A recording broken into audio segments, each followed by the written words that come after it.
Welcome, fellow tradeswomen, to the stage. So we're talking about possible pathways in the skilled trades. What is our origin story and what that might mean for you? So, often we can be pretty isolated and not really see the options that are out there and available if someone hasn't, talked to you about it, shown you. So we just wanted to talk about our experience and our pathway, and so that can sit with you and see what might be possible for you as well, if it's interesting to you. So I'd like to start by asking my fellow panelists to introduce yourself, tell me what your trade is, where you work, and what your role is currently. My name's Ashley Ritchie. I'm currently the academic chair of the Building and Construction Department at the New Brunswick Community College. I'm certified in 3 red seals. I started out my journey, pursuing a carpentry license, followed by bricklaying, and then I did challenge my construction craft worker. And you'll hear more later, but I had a odd start with university, which I was able to backtrack back to and get my adult education degree to pair with what I do now at the community college. Hi, I'm Candice McLean. I'm a red seal Boilermaker, red seal welder, currently working on my 3rd red seal as a millwright. I'm also a certified welding inspector as well. I work for NB Power as a welding planner. Hi, my name is Meagan Wood. I am a red seal journeyman pipefitter. I've worked in construction for November 2nd, it'll be 20 years now. Yep. Started out as a laborer and kind of progressed through now into a construction lead. I worked with contractors for the first 15 years of my career, and 5 years ago I signed on with Irving Oil. So here I am. And I'm Liz Sandwith. I'm a red seal refrigeration air conditioning technician. Told you before, I got into a trade kind of late in life. My current role is at NBMAP, which stands for the New Brunswick Mentor Apprentice Program. So my role day to day right now looks like going into trades classrooms and talking to brand new apprentices about what they're going to be facing over the next 4-ish years and how to get the most out of that. So I deliver a workshop to apprentices, helping them along their pathway and trying to open their mind up to what might be available now so that they can plan for possible pathways throughout their career. I also teach a mentoring workshop where I go into final level 4, or out in industry to talk to mentors about best practices within mentorship, because mentors are supposed to teach their skills and knowledge and professional behavior and all these things to apprentices, right? So trying to give them tips and tricks and best practices for those things. And we'll talk a little bit more about our individual pathways from there. So, Ashley, I'll start with you. What has your career journey looked like so far? It was I'll back up to high school. I graduated top of my class in woodworking, but very much just was not supported to pick that pathway, which looking back now I find kind of odd, because I really did excel in that. It brought me a lot of joy and I loved it. It was really my guidance counselors and parents. It was the only people that I would have had in my circle at that time to promote that idea to. And it was just shut down, and more or less, I was academically smart, so it made more sense for me to go to university. Funny enough, I went to university, picked up a course catalog, looked at it, said, marine biology looks pretty cool and interesting, and everybody supported that and was like, yes, Ashley's going to university, so I did. And I laugh about that now because I didn't even take marine biology in high school. There was no marine biology course at my high school. It was just a whim decision, and everybody supported that. So I went. I did 3 years. Every spring I found the scaffolding was going up and I'd see the new construction of buildings. That was what, kind of made my heart tick. I loved that. I felt excited about it. The spring thaw to me is just genuinely exciting. So I quit. I silently quit. I didn't tell a soul that I quit because I didn't want judgment, and I knew that for sure. And I just took a little bit of time to come around and tell my family that I quit. In the meantime, I did enroll in a pre-employment program at that time, so that desire for woodworking and all of that and working with my hands and going into a trade never left. So I went in then at that time. During that time, I guess as a carpenter, that's when I got to see what a bricklayer did. So again, I think just the lack of knowing what was in the trades and what was available to me kind of lacked my ability to see what I could be. I know we'll hear that often as a theme. but I was like, oh, I would love to do that. I love transforming the exterior of buildings. And then I went at school. You know, I cared that other people knew more about what they could pick as pathways as well, which is kind of where I found my passion of blending the two together, which is how I got where I am now. So fortunately for myself, I was able to return back to university and count at least half of my credits and transfer that into a Bachelor of Adult Education as opposed to a Bachelor of Science in Marine Biology. But that's not the circumstance for everybody, which is why I'm passionate about what I do now. So yeah, I guess now I'm at the college, operationalizing programs that fall under building construction. That's my main role on the day-to-day operation of the programming, but I pair those two things nicely together now. And Ashley, could you maybe elaborate a little bit for those that wouldn't know about your role at NBCC? Like, what does your day-to-day look like? Making sure that, you know, we have student schedules in place to make sure we have the right tools and equipment for the program. So currently, if you manage like a sector, it's wherever that program lies. So for me, for example, carpentry, we have that at 6 different locations around the province. So wherever that is, I have to make sure that we have staff or hire new people if a new program pops up. We have schedules in place. We have the right tools and equipment. I would manage a consumable budget for all of those programs to make sure, you know, we're spending that correctly and accurately for budget reporting. If there's a student that gets off a graduation pathway due to whether it's behavioral or academics, or if there's suspensions, anything like that, I would deal with that with the instructors at that time. And Candice, can you speak more about your journey so far, how you got here? I started straight out of high school. I graduated from the NBCC in Bathurst. And from there, I continued on my trade to be a welder. I worked in shops, got all my hours and stuff. I went out west, got my red seal in welding, and it wasn't enough. So I went again and decided to join the Boilermakers. That was one of my top career choices prior to welding. So finally with them, I worked across Canada. I worked in the oil sands, the mills. I worked also nuclear power plants, and also refineries. So I had a pretty big path there. So I have about 16 years experience. And so far I'm working for NB Power. With them, I'm currently in a new role as a welding planner. And prior to that, I was in the shop. So I decided to count my hours as well as a millwright, so I'm trying to complete that as well. So that's pretty much where I've been and where I'm at for now. Awesome. Thanks, Candice. Yeah, thank you. And Meagan. So I went to college, I took a little paralegal course and filled in for a girl that was on maternity leave for 6 months. And I'm a country girl. I'm from out St. Martin's, working on the four-wheelers and out in the woods.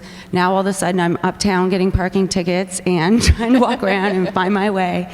And so I was like, I don't know, this might not be for me. So back to the drawing board, I was trying to figure out, what do I want to do? I had an uncle that worked at the refinery. So I'm working at the liquor store in St. Martin's. I'm like, hey, you know, is there any work at the refinery? He's like, oh, we already hired all the office staff. I was like, doesn't have to be office. What else do you guys have? So he was like, well, I could probably get you a job in the tool crib. I'm like, all right, done. Like, I know what tools are. I can do this. So I paid $600 to get in the laborers union. I was 19 years old, and off I went into the refinery. Got on a school bus full of full-grown men, terrified, didn't know a soul in there. And they dropped me off at this trailer, and my job was to work 12-hour shifts and hand out coveralls and gloves. So that is what I did. I handed out PPE for a shutdown, and I started getting, back then, even just the labor wages were amazing. I was getting $18.88 an hour way back when, 20 years ago. So I was like, ooh, I might be a construction worker. I like this. So I was keeping a close eye on everything that was going on out there. And I knew I wanted to pick a trade. I knew it was going to be my jam. So I ended up I almost went into the Boilermakers union. It was really, really close. And I ended up choosing the Pipefitters. So I started going to the union hall every Friday, showing up there, put me in. I had already been working at the refinery for a year. They had asked me to stay after the turnaround, and I was working in the shop. I'm like, I can do this. I'm already working outside. I know the tools. I know the safety. Put me in, put me in, put me in.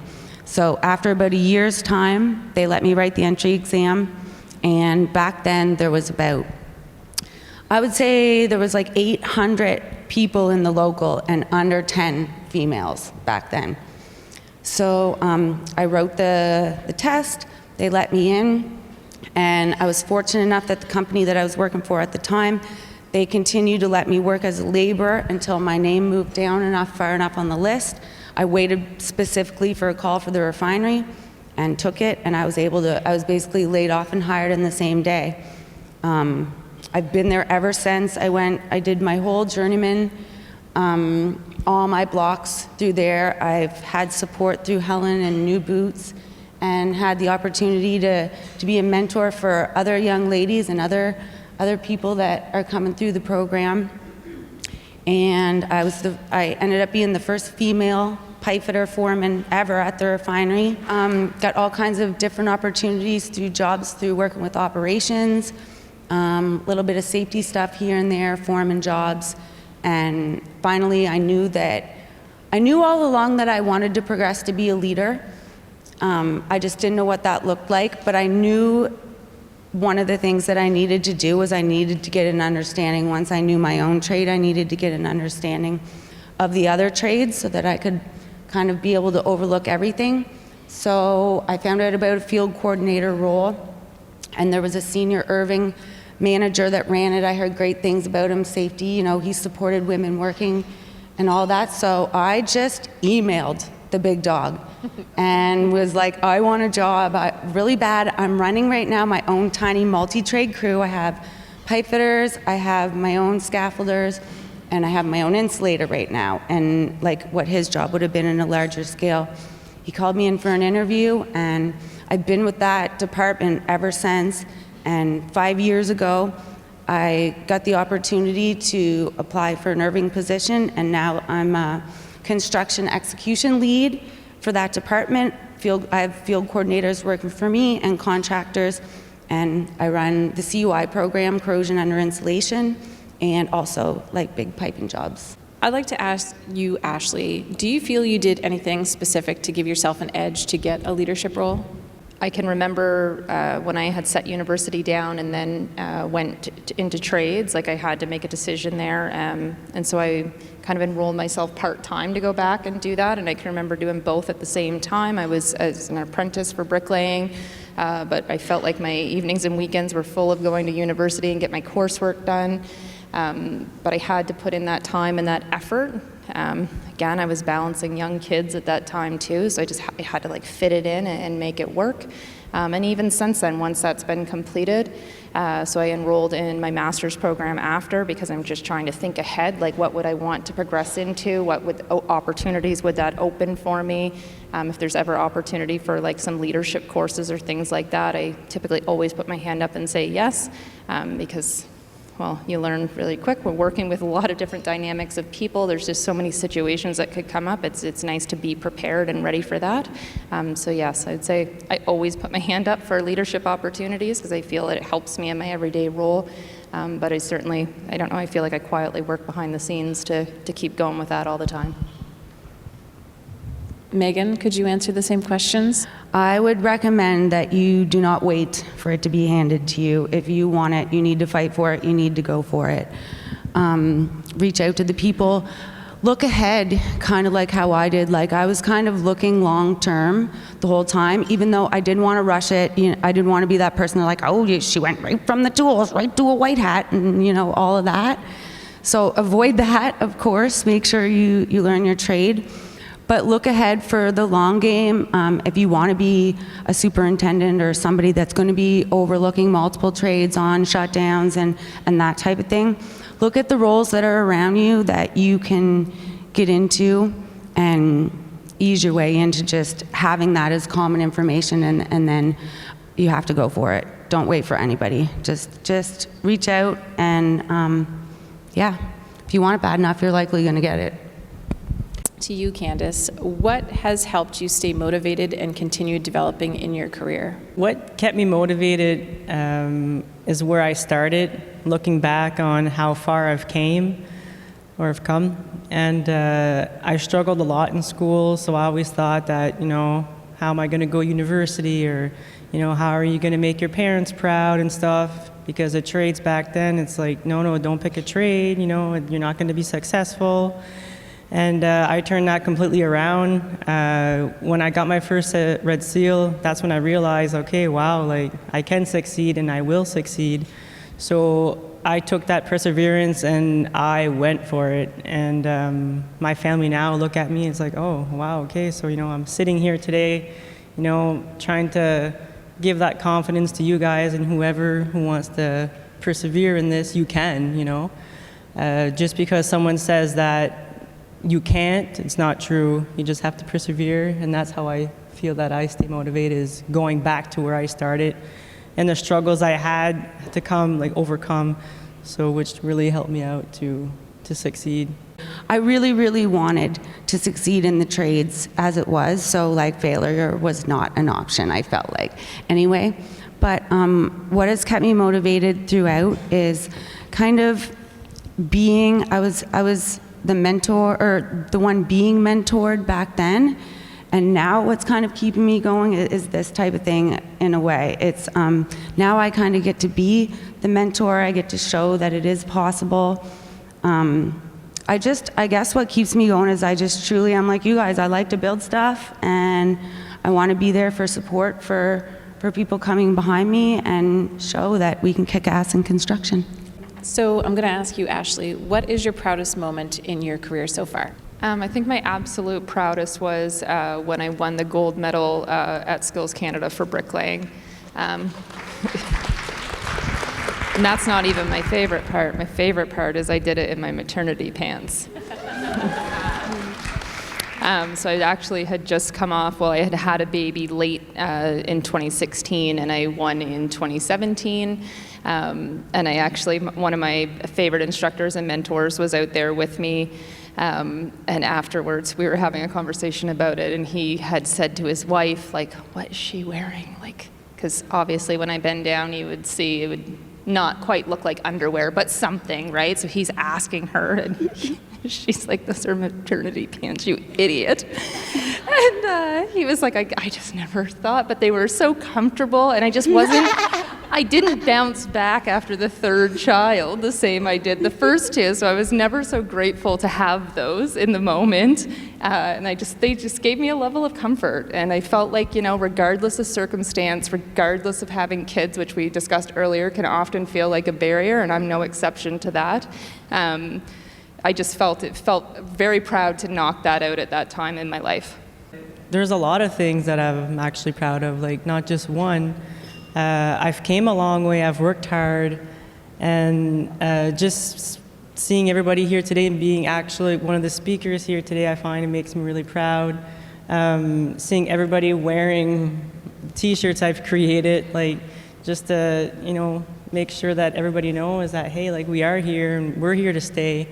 It's a movement, we're a unity, and I find it's empowering.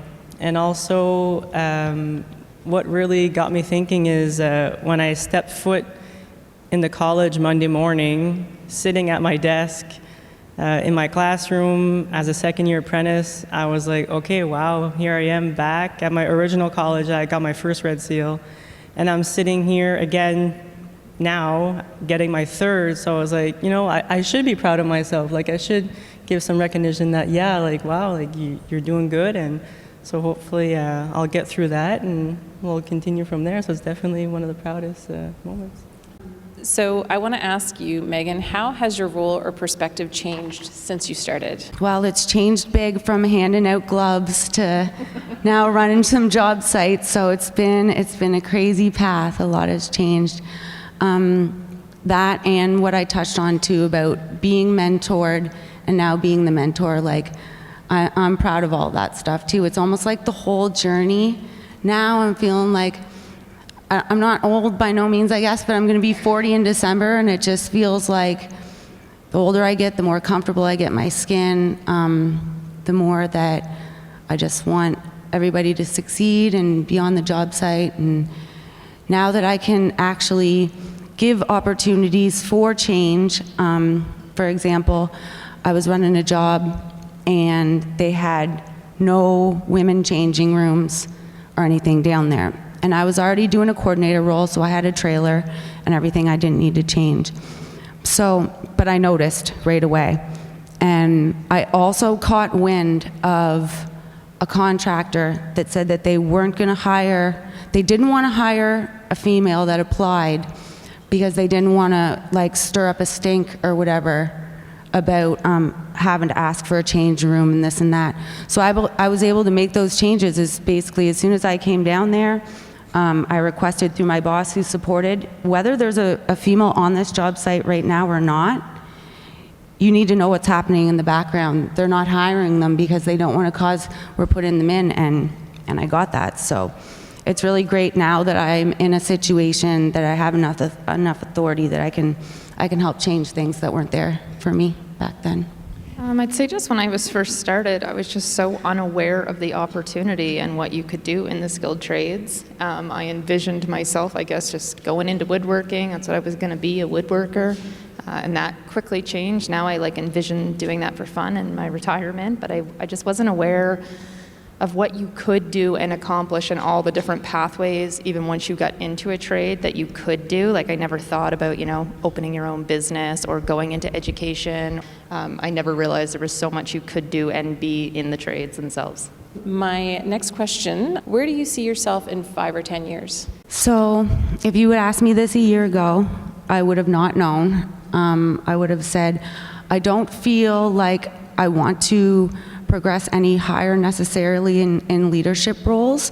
Right now I'm kind of enjoying a more relaxed version of the construction career and not working constant overtime and like that. So what I would say is just recently I started to realize that there's a lot of kind of labor issues happening out in the field. We're having a hard time filling the jobs, the positions, and those types of things, and I'm fairly interested in that, so I feel like I could be an asset to that side where I know what it's like to crawl around in the pipe rack and be the person that's on the tools. I've kind of seen all the roles, and now I'm seeing it from the client's perspective, and I think that I could probably maybe help out in the labor relations era, maybe in the next 10 years or so. I'm definitely not ready to give up construction. I still got way too much drive and want to be directly involved in the building, but right now if I was to pick something that I would say that I would do next, I think that's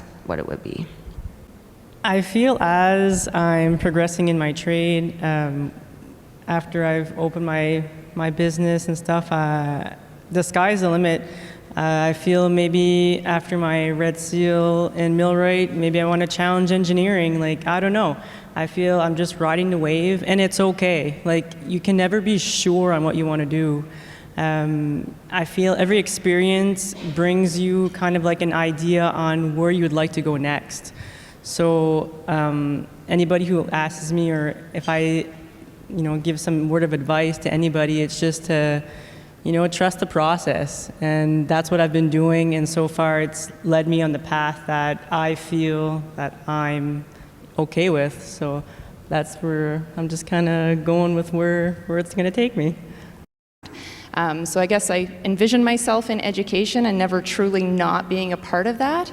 But I also envision myself finally taking the leap a little bit and doing something for myself as well. I had always wanted in the back of my mind to have a business years ago. I was just too scared at the time when my kids were younger. I didn't have enough confidence to take that leap right at the time.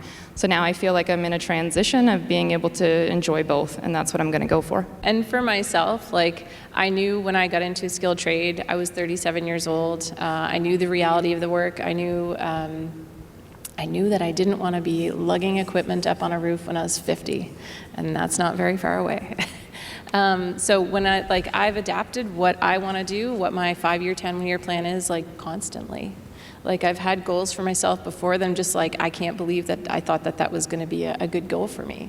So, as I change and evolve, and I understand the availability of things that are out there, that's constantly evolving for me, and I really rely on my intuition and what feels good, and trying to weigh all options to see what might be available, right? So having an open mind to opportunities that might be there that kind of puts you outside your comfort zone is really important too. But then knowing where your limits are and where you're comfortable. And like having a third baby late in life like changed a lot of my perspective as well and what's important to me. And I'm like very, I don't know, I'm not a straightforward individual. And right now, like some of my biggest goals are successfully raising my newest little boy. And so that means different things for me. And it's not about a dollar sign for a while, you know, it's going to be more about like what feels good, what fills my cup, what makes me happy, and the connections that I get to have with other tradespeople. And like that stuff that makes me feel good on a day-to-day basis is basically what I'm after, and balance with my life at home. So it's changed so much since the beginning, and like things that I thought were going to be really cool is just like, oh, I've seen behind the curtain, maybe not so much. Not interested in that anymore. I wanted to ask you, Candice, have unions, training programs, or employers helped you grow in your trade? Yes, they have. Thinking back with Local 73, the Boilermakers, and I feel they didn't just give me skills, they gave me life skills as well. You know, I'm a tradeswoman, yes, but they also taught me a lot more, what strength was and how it is to stand tall. That union in particular are very like brotherhood, sisterhood, so I had a lot of support going forward with that career. They taught me how to find my own skills, which I did, and also I learned the systems. I learned how systems work, which helps me in my career that I'm with now as a welding planner for NB Power. So our power plant is operated with a coal burning furnace. So, you know, I understand that system, and I'm able to plan jobs now because of the experience I had going forward with them. So it's really, they've really helped me develop my career and my skills as the current job I have now. Ashley, what skills or certifications have been the most important in your career? The most important. So I'd say pretty much my red seal first off the bat, like my first red seal was really the most important, just to me personally, but then progression-wise and really discovering where that could take you. Really, I would say it was following up on my degree that was imperative to the rest. It did really help me out in regards to my job that I hold now and have a better understanding of what I was going for. And I feel like just that's the question I answered about putting the extra in to get that. So I had those credentials paired together, but it was certainly my degree. And I think it's kind of interesting having both, because I feel like my degree opened opportunities for me, but I would advocate the trade over the university any day, because I believe it taught me the most problem-solving skills and the ability to solve problems quickly that I've ever had. When you're on a job site and, you know, something goes wrong, you're not shutting the job site down, you're figuring it out, and you're figuring it out fast. So I really appreciate that. Like, that was never something that was tagged as you're gonna be efficient and really qualified in doing this by getting your red seal, but that's the thing that stands out to me the most from that's been repetitive over all of them, is just the ability to adapt and solve problems almost immediately. Is there anything else that we haven't talked about that you want to say to this crowd? Is there anything else you want to talk about? I wish I would have had personally just a little more confidence when I started in some of the situations they talked about where people may downplay what you do. One of the best advice that people gave me, and it was not even somebody in trades, it was another female, but it was just to use somebody else's unprofessionalism to always showcase your professionalism. And that made hard situations just feel a lot easier. I could mentally check myself with that and be like, okay, I'm going to demonstrate something that I'm proud of, because you will end up in circumstances that you absolutely did not create, but you need to take responsibility for being part of that solution. And that one really just changed my empowerment in myself and my ability to solve those hard situations at the time. Obviously within reason, depending on what the circumstance is. But that one helped me navigate with a cool head, I guess. I felt like a cool head could prevail when I told myself that first before reacting. I just wish someone had said that to me earlier in life, and I wish I had a network like this at the time that I started my career. I choose my battles wisely. It's like if it's the mountain that you're willing to die on and it's passionate and it's there and it's safety or it's something that needs to be fought for, fight it to the end. And if not, you got to learn to let it go. Don't let it bother you all day into the next day. You got to be able to let it go. So I would say choose your battles wisely, and you are what you accept. So don't accept nothing less. Surround yourself with people who support you. Let's face it, we still work with a lot of men, so they are still our allies. So supporting ourselves with the men and the women who support us, you go a long ways, and that's how I feel that how I did it too. So I don't bother going around people who I don't feel supported. So I surround myself with good people like that.